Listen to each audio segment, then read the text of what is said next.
গতকালকেও আমি যখন বাসায় ফিরছিলাম সারাদিনের কর্মব্যস্ততা শেষে বাসায় ঢুকেই আমার ওয়াইফ বলছিল যে এইবার ব্রাজিলের কিন্তু কোনো খাওয়া নাই।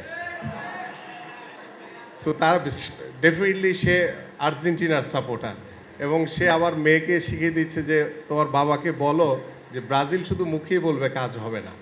মোহামেডান ক্লাবের বিশ্বকাপ আড্ডা, এই কথাটি শুনলেই আমাদের প্রতিটি ঘরে ঘরে যে বাকযুদ্ধ চলছে এখন, প্রতিটি ঘরে ঘরে যেভাবে বাকযুদ্ধ চলছে, আমার মনে হয় যে এখানে উপস্থিত আমাদের আজকের এই আড্ডার সম্মানিত সভাপতি আমাদের বরকতুল্লাহ ভুলো এমপি এবং আমাদের মাঝে উপস্থিত আমাদের খায়রুল কবির খোকন এমপি, নীলুফার চৌধুরী এমপি এবং আমাদের বিখ্যাত অভিনেতা আফজাল হোসেন, যাকে আমরা ছোটোবেলা থেকে যার অভিনয় দেখে বড় হয়েছি, এবং এখানে আমাদের মাঝে উপস্থিত রয়েছেন আমাদের ক্রিকেট বোর্ডের সাবেক পরিচালক মাহবুবা নাম এবং বর্তমান পরিচালক রয়েছেন মিনহাজুল আবেদিন নান্নু, আমাদের মোস্তাক সাহেব রয়েছেন মোহামেডান ক্লাবের পরিচালক। আমার এখানে ইকবাল সাহেবের সাথে তো আজকে পরিচয় হলো, যে তার যে অবদান সেটা লোকমান ভাই খুব অকপটেই স্বীকার করেছেন। আমাদের সাব্বির ভাই রয়েছে, আমাদের সাজেদ আদেল ভাই রয়েছেন, জাকির ভাই রয়েছেন এবং হেলাল ভাই রয়েছেন। দীর্ঘ এই পথ চলা এবং স্পেশালি আমাদের ডাইরেক্টর ইনচার্জ লোকমান হোসেন ভুইয়া।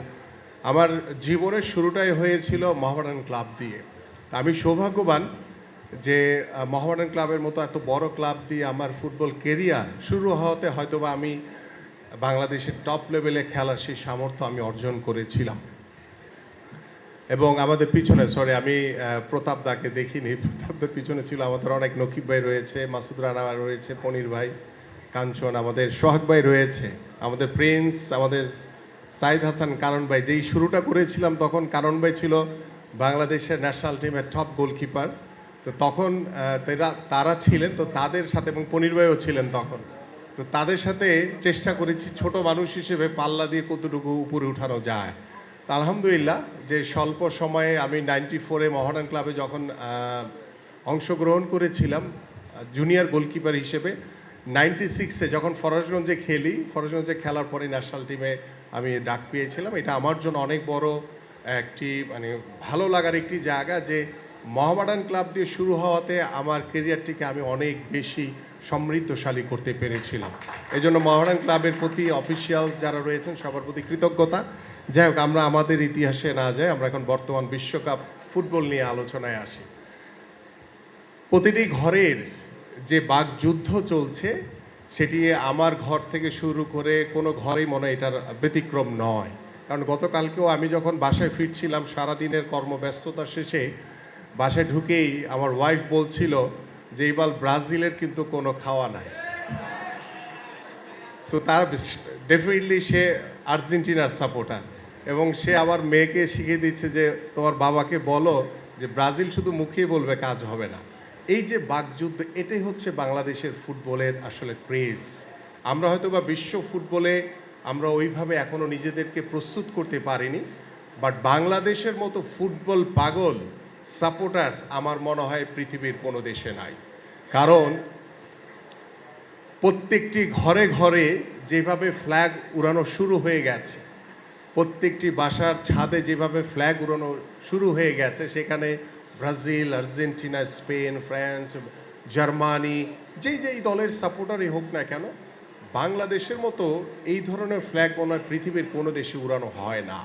তো আমি সেই জায়গায় সৌভাগ্যবান আমরা, যে বাংলাদেশ হয়তো বা আমরা ফুটবলে সেইভাবে আমাদেরকে এখনও প্রস্তুত করতে পারিনি, বাট বাংলাদেশে ফুটবল পাগল ফ্যানরা রয়েছে, ফুটবল পাগল দর্শকরা রয়েছে, যাদেরকে ধারণ করে আমরা যদি মনে করি যে একদম শুরু থেকেই জিরো থেকে আমরা শুরু করতে চাই, সেই শুরুটা হয়তো বা আমরা কিছুটা হলো করতে পেরেছি।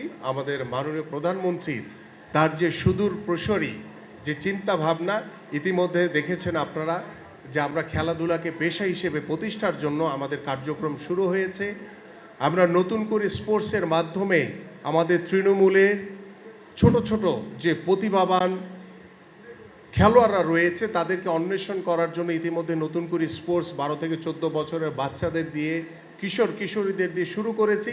এবং আমরা এটি পর্যায়ক্রমে আমাদের আগামী যে শিক্ষাক্রম, সেই শিক্ষাক্রমেও আমরা চতুর্থ শ্রেণী থেকে আমাদের পাঠ্যপুস্তকে খেলাধুলার বই, খেলাধুলার পাঠ্যপুস্তক ইনক্লুডিং হচ্ছে। দ্যাট মিনস হচ্ছে যে আমরা আগামী শিক্ষাক্রমে আমরা প্রায় 7 থেকে 8টি খেলাকে আমরা বাধ্যতামূলক করছি। কারণ আমার সন্তানটি যখন স্কুল থেকে পড়াশোনা শেষ করে বাসায় যাবে, বাসায় গিয়ে সে হয়তোবা ডিভাইসের প্রতি তার আসক্তি চলে আসতো বা ডিভাইস নিয়ে সে ব্যস্ত হয়ে যেত, বাট আমরা সেই সুযোগটি আর দিচ্ছি না।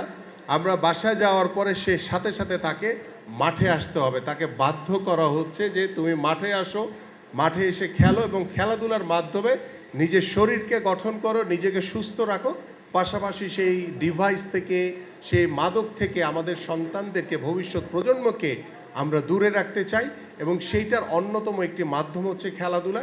এবং আমরা যখন 4র্থ শ্রেণী থেকে, আপনারা একটু চিন্তা করে দেখেন, যখন 4র্থ শ্রেণী থেকে আমাদের প্রত্যেকটি সন্তানের জন্য খেলাধুলাকে বাধ্যতামূলক করব, আমাদের পারিবারিক অবস্থান, আমাদের সামাজিক অবস্থান এবং আমাদের রাষ্ট্রীয়ভাবে আমাদের যে গুণগত পরিবর্তন আসবে, আমরা সেটা পরিলক্ষিত করতে পারবো ইনশাল্লাহ সবার জন্য।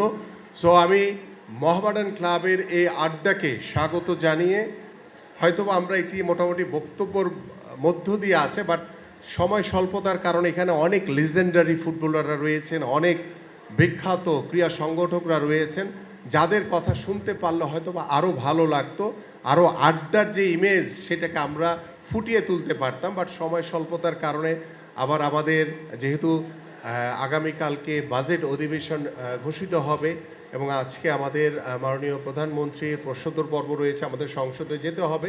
সো দ্যাট আমি আন্তরিকভাবে মোহামেডান ক্লাবের প্রতি কৃতজ্ঞতা এবং ধন্যবাদ জানিয়ে আমি আজকে আপনাদের কাছ থেকে বিদায় নিচ্ছি। আবারও দেখা হবে, কারণ আমি আপনাদেরই একজন এবং আপনাদেরকে সাথে নিয়ে আগামীর বাংলাদেশের ক্রীড়াঙ্গন গড়তে চাই। সবাইকে ধন্যবাদ। আল্লাহ হাফেজ। বাংলাদেশ জিন্দাবাদ।